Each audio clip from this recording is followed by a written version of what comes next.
Hola, ¿qué tal? Muy buen día. Es un gusto y placer estar nuevamente aquí con ustedes en este su curso de Anatomía y Fisiología del Sistema Nervioso Fácil. El día de hoy corresponde a que estudiemos la actividad eléctrica de las neuronas, es decir, cómo es que estas células tienen la capacidad de transmitir lo que llamamos impulsos. Para esto, pues evidentemente vamos a tener que repasar unas cosillas muy importantes. Sin embargo, es indispensable que para que tú comprendas bien esta clase, sepas, en primer lugar, cómo está conformada la membrana celular.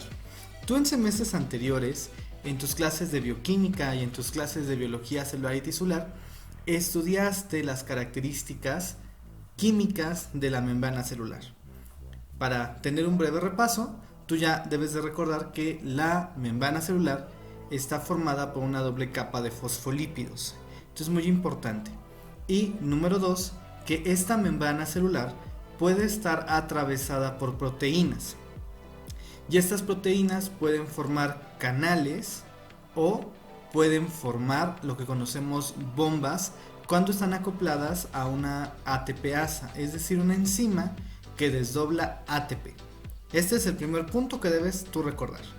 Número 2, debes de recordar los mecanismos de transporte a través de la membrana.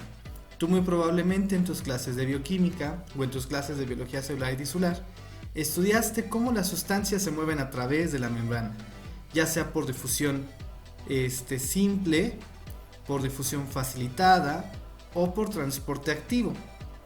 Cada uno de estos mecanismos de transporte, pues tú ya los debes de conocer a detalle. Para recordar, tenemos el transporte pasivo, que es aquel que se lleva a cabo sin necesidad de energía y sigue un gradiente de concentración. Es decir, de mayor concentración a menor concentración se mueve la molécula de la que estemos hablando. Puede ser simple cuando pasa tal cual como Juan por su casa a la membrana, es decir, por las características físico-químicas de la molécula atraviesa la membrana. Ejemplo de esto tenemos los gases, oxígeno, CO2. Tenemos ejemplo de esto el alcohol por su solubilidad en grasa. Acuérdate que la membrana está formada por grasas o lípidos. La otra forma es la difusión facilitada, donde existe un canal o una puerta que se abre y cierra o permanece abierta. Y esto permite igual que las moléculas pasen de un lugar de mayor concentración a uno de menor concentración. Esto es algo a lo que yo le llamo el efecto del metro, ¿no? En algún momento te explicaré muy bien esa analogía. Y por último tenemos el transporte activo, que es aquel precisamente donde ahora se necesita la energía del ATP para impulsar o bombear estas sustancias a través de la membrana, pero contra un gradiente de concentración. Es decir, de un lugar de menor concentración a uno de mayor, pero utilizando energía química. Esto es lo básico que tú debes de saber ya para comprender el tema. Y por último, debes tener el conocimiento de más o menos cómo son las concentraciones de iones a través de la membrana. Por ejemplo, saber que dentro de la célula hay mayor concentración de potasio, mientras que fuera de la célula, en el espacio extracelular, tú vamos a encontrar menores cantidades de potasio. Al revés, dentro de la célula hay bajas cantidades de sodio, mientras que fuera de la célula hay grandes cantidades de sodio. Con estos 3 puntos básicos vamos a trabajar cómo es que la célula, en este caso la neurona, puede transformar o generar impulsos eléctricos. ¿Estamos de acuerdo? Muy bien. Para esta clase vamos a dividirla en dos. En una primera clase donde te voy a demostrar o te voy a enseñar cómo es que la célula se mantiene en reposo en espera de transmitir un impulso, y la segunda clase donde yo te voy a explicar cómo esta célula ahora ya se encuentra activa y transmite ese impulso. Es entonces que este primer video se trata de cómo la célula, la neurona, la célula que estamos hablando, se mantiene en reposo y en espera de generar ese impulso eléctrico. ¿Estamos de acuerdo? Muy bien.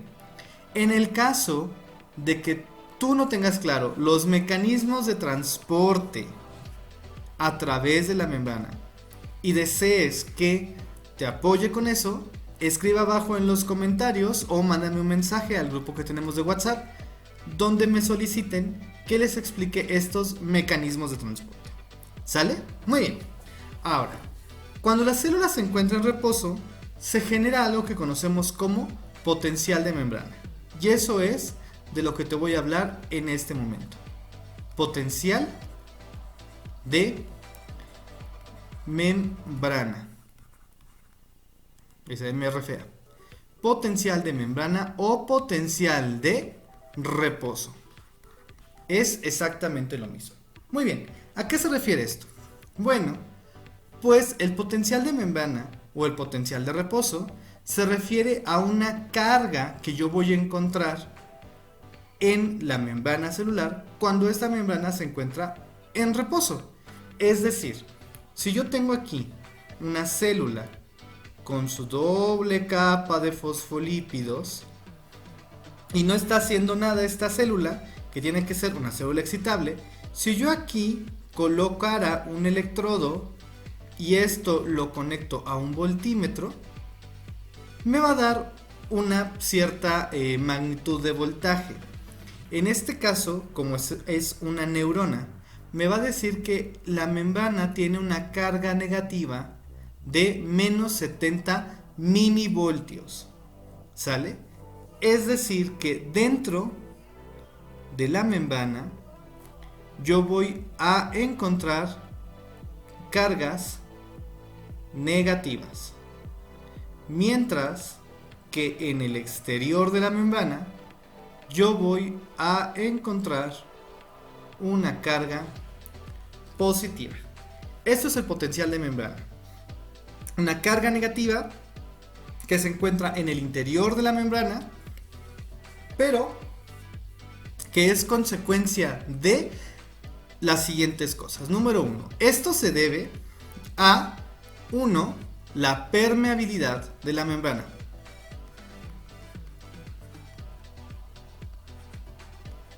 Permeabilidad de la membrana. Número 2.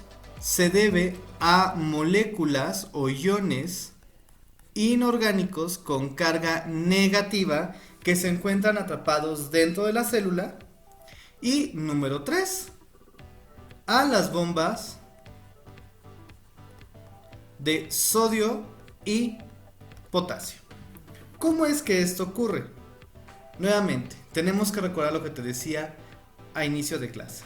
Tú sabes que dentro de la célula hay grandes concentraciones de potasio y pequeñas concentraciones de sodio, mientras que afuera hay pequeñas cantidades de potasio, pero hay altas concentraciones de sodio. ¿Sale? Esto es lo normal. Bueno, para poder entender esto, yo te voy a explicar cómo es que la permeabilidad de la membrana, junto con las moléculas de carga negativa, junto con las bombas sodio-potasio, generan este potencial de acción. ¿Sale? Te lo voy a explicar poco a poco en algo que se conoce como potencial de equilibrio. Te voy a explicar ahorita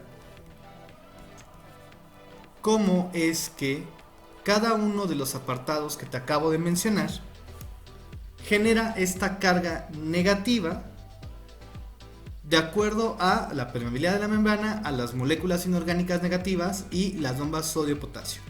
Pero para podértelo explicar, necesito hablarte del potencial de equilibrio, que no es otra cosa más que cálculos matemáticos que se hicieron, los cuales no te preocupes, no vamos a abordar los cálculos matemáticos, solamente te voy a explicar a grosso modo cómo es que se encuentra todo esto. ¿Sale? Muy bien. Vamos a imaginar una situación hipotética. Es decir, esto no se encuentra en la naturaleza, pero vamos a imaginar que ocurre.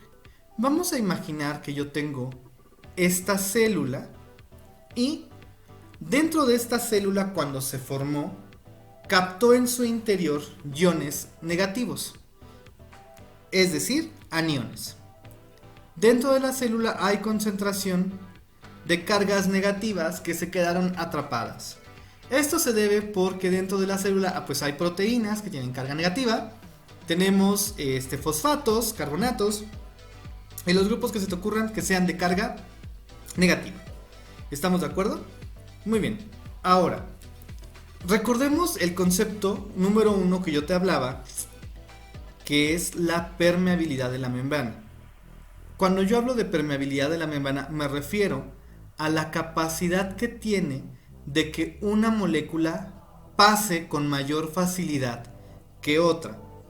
En este ejemplo, vamos a suponer que esta célula tiene una alta permeabilidad al ion potasio.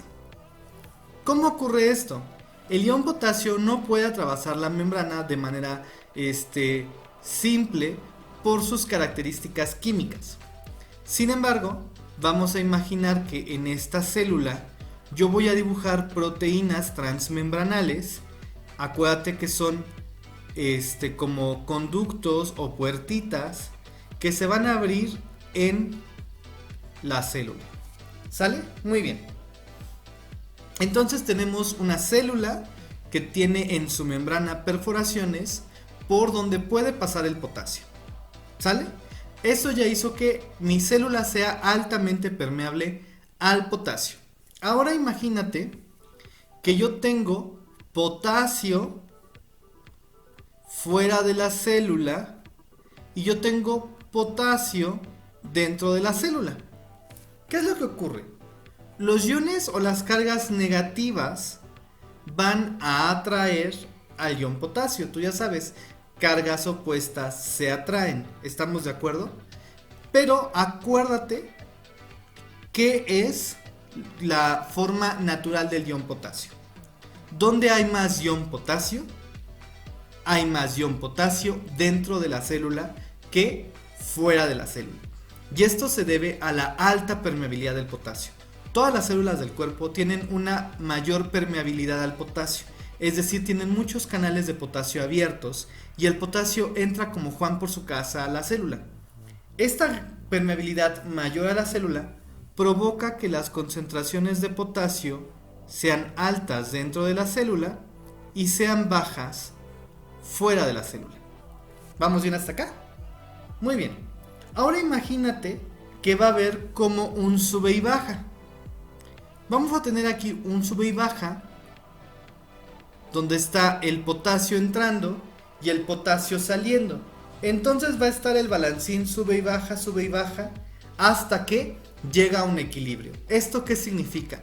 Que ya no pueden entrar más iones potasio a la célula, pero tampoco salen iones potasio de la célula. Es decir, la célula ya se mantiene en equilibrio. ¿Por qué? Pues muy obvio. Va a haber una fuerza que jale a los iones potasio dentro de la célula, que es la fuerza electroestática, es decir, la carga negativa que está dentro va a jalar el potasio, pero al aumentar las concentraciones de potasio es como si la célula fuera un vagón del metro. Imagínate un vagón lleno de potasio. ¿Qué va a pasar cuando abres la puerta? Pues lo que ocurre en las estaciones del metro. Bueno, ahorita no porque están cerradas, pero lo que ocurre en las estaciones de metro, o sea, si está atascado el vagón, apenas abren la puerta y pum, sale vomitada la gente, ¿no? Entonces pasa lo mismo. La gran cantidad de iones potasio dentro de la célula hace que la célula esté gordita y bonita de potasio, y apenas abren la puerta y pum, se fuga el potasio. Y eso va a estar ocurriendo. Potasio que entra, potasio que sale, potasio que entra, potasio que sale, hasta que se llega a un equilibrio electrostático. Este equilibrio se logra cuando la membrana llega a cierto voltaje. Cuando el voltaje o la polaridad de la membrana llega a un valor aproximado de menos 90 milivoltios, es cuando la célula alcanza un equilibrio. Es decir, ya no sale más potasio y ya no entra más potasio. Se mantiene equilibrado, logrando de esta manera que haya grandes concentraciones de potasio dentro de la célula y bajas concentraciones de potasio fuera de la célula. A este voltaje de menos 90 se le conoce como pK, que es el potencial de equilibrio de potasio. ¿Quedamos claros acá? Ojo, acuérdate que te estoy hablando de situaciones hipotéticas donde se busca tener un equilibrio de potasio. Ahora bien, esto no me lo estoy inventando. Ya hay fórmulas que te ayudan a calcular este potencial.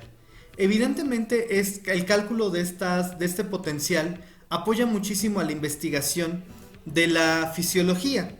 En el caso de médicos clínicos es importante saberlo para comprender la enfermedad. ¿Sale? Yo te invito a que leas estas fórmulas, a que en los comentarios me pongas cómo se llama esta fórmula y me digas cómo se aplica. Te invito a que lo hagas. Pero a mí me interesa ahorita que quede claro cómo se lleva a cabo este potencial. ¿Vamos bien? Ahora, vamos a imaginar otra situación hipotética. Imagina ahora que tenemos la célula, pero esta célula va a ser un poquito más permeable, pero al ion sodio. Es decir, vamos a buscar el potencial de equilibrio, pero para el ion sodio. ¿Qué es lo que ocurre ahora? Acuérdate lo que te dije. Las concentraciones de sodio dentro de la célula son bajas, pero fuera de la célula hay altas concentraciones del ion sodio. Ahora, acuérdate, en el ejemplo anterior, voy a regresar la pantalla, observa que el potencial de la membrana tenía que ser negativo para que hubiera mayor cantidad de potasio dentro de la célula. Para que yo encuentre este equilibrio natural, pues resulta obvio, si yo quiero tener poca cantidad de sodio dentro y el potencial de membrana para potasio era negativo y tenía gran cantidad de potasio dentro, ahora si yo quiero tener poco sodio dentro de la célula, yo voy a tener un potencial distinto. El potencial que se genera para esto es aproximadamente de más 66 milivoltios. Es decir, cuando la membrana llega a este potencial, se genera el equilibrio de sodio. Es decir, que ya no entre y que ya no salga más potasio. ¿Sale? Esto va a ocurrir en ese momento. A más 66 milivoltios, yo voy a tener estos valores normales y ya no ingresa ni sale más sodio. De la misma manera que ocurre para el potasio. Ahora bien, ¿esto de qué me sirve? Pues bueno, esto me sirve para entender qué pasaría cuando aumenta la permeabilidad de un ion. Y esto lo vamos a ver en la videoclase siguiente, cuando ahora la polaridad de la membrana cambia para transmitir un impulso. ¿Sale? Pero ahorita lo vamos a ver, no te me pierdas. Muy bien, ahora, ¿qué es lo que ocurre? Una célula humana normal, va a ser aquí mi célula, va a tener una alta permeabilidad al potasio y también va a haber una más o menos permeabilidad al sodio. Es decir, sí es permeable, pero no es tan permeable. Es decir, aquí voy a tener mis puertas de potasio y también voy a tener yo mis puertas de sodio. Observa, tengo más puertas de potasio que más puertas de sodio. Esto va a generar obviamente que haya que se alcance un potencial de membrana que cuando hacemos la cuenta, o sea, para sodio era más 66 y para potasio era menos 90, pero como la permeabilidad hay para 2, el potencial de la membrana no es ni tan negativo ni tan positivo. Por eso es que en promedio el potencial de membrana en una neurona es de menos 70 milivoltios. Pero el autor nos menciona que podemos tener desde menos 65 hasta menos 85 milivoltios. Que esos serían como los parámetros de voltaje que tendría una célula humana. Pero ojo, si te das cuenta, el potencial de membrana en reposo no es el potencial de equilibrio de potasio y tampoco es el potencial de equilibrio de sodio. ¿Esto qué significa? Esto significa que va a existir movimiento de potasio y movimiento de sodio.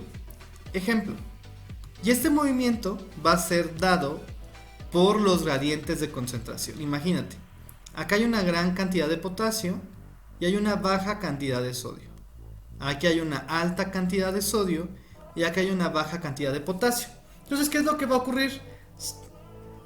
Como el potencial no está en el equilibrio completo, va a haber fugas de potasio fuera de la célula y va a haber ingresos de sodio a la célula, porque no estamos en el potencial de equilibrio. Es decir, si yo tengo el potencial de equilibrio, eso significa que no entra y no sale sodio ni potasio.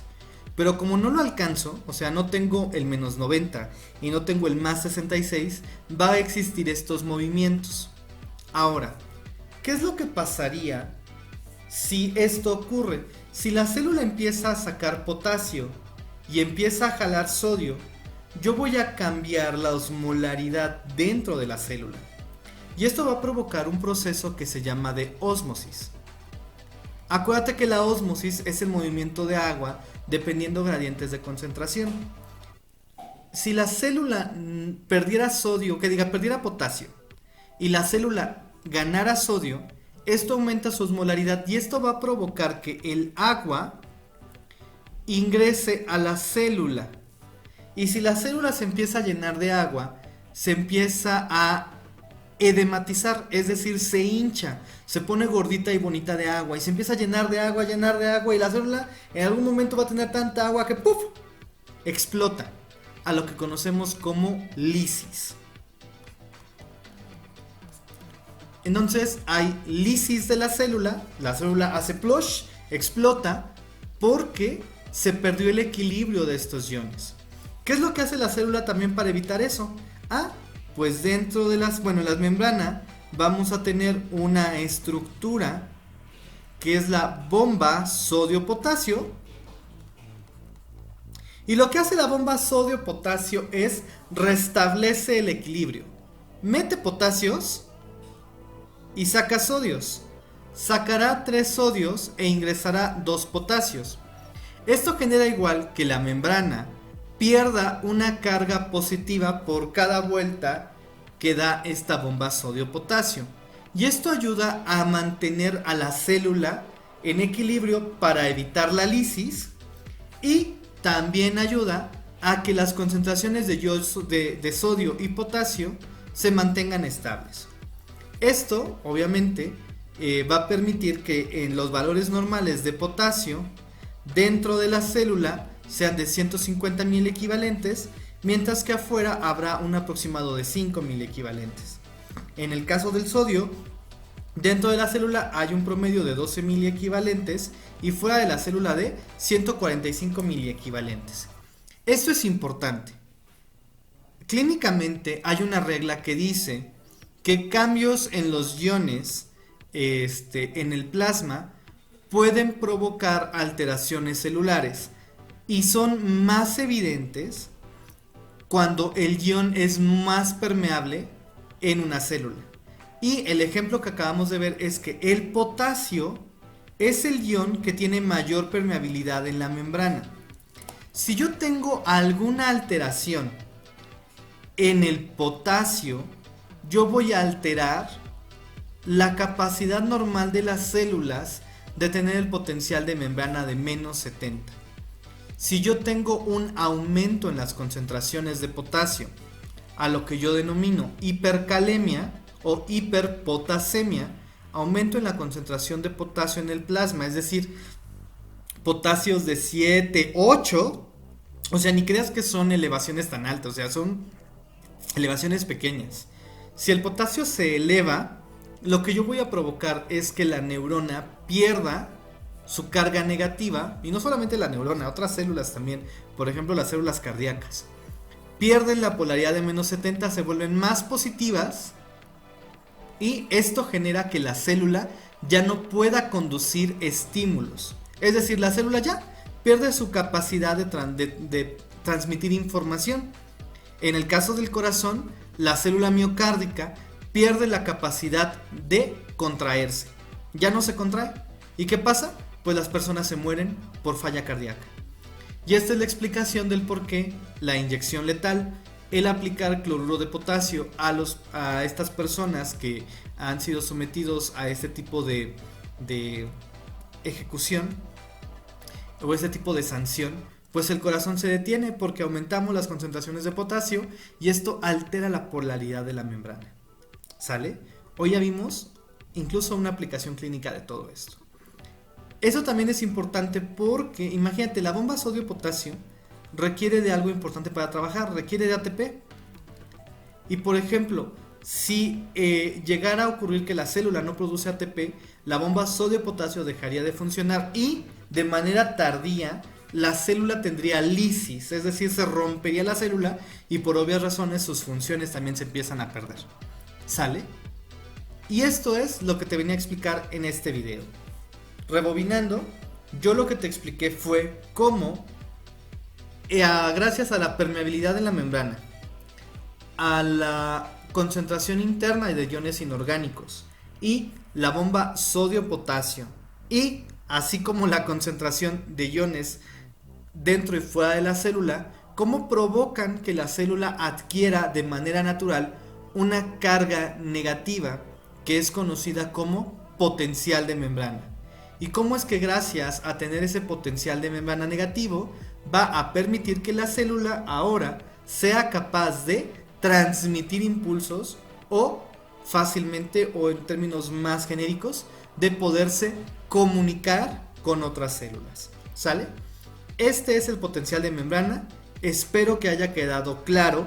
Yo sé que es un poquito complejo, especialmente cuando tenemos, les llamo yo, lagunas mentales de algunos temas que se vieron en semestres anteriores. Pero no es algo que no puedas aprender, o sea, puedes leer fácilmente tu libro, puedes buscar un video y te ayudas para comprender todo esto. ¿Sale? En el siguiente video te voy a explicar ahora cómo este potencial de membrana de ser negativo pasa a ser positivo y luego otra vez pasa a ser negativo, y cómo ese cambio en la polaridad en una región de la membrana genera un impulso, a lo que se conoce como potencial de acción. Pues espero que te haya gustado el video, espero que hayas aprendido mucho y nos estamos saludando en el próximo video. Cuídate mucho y estamos en contacto. Bye bye.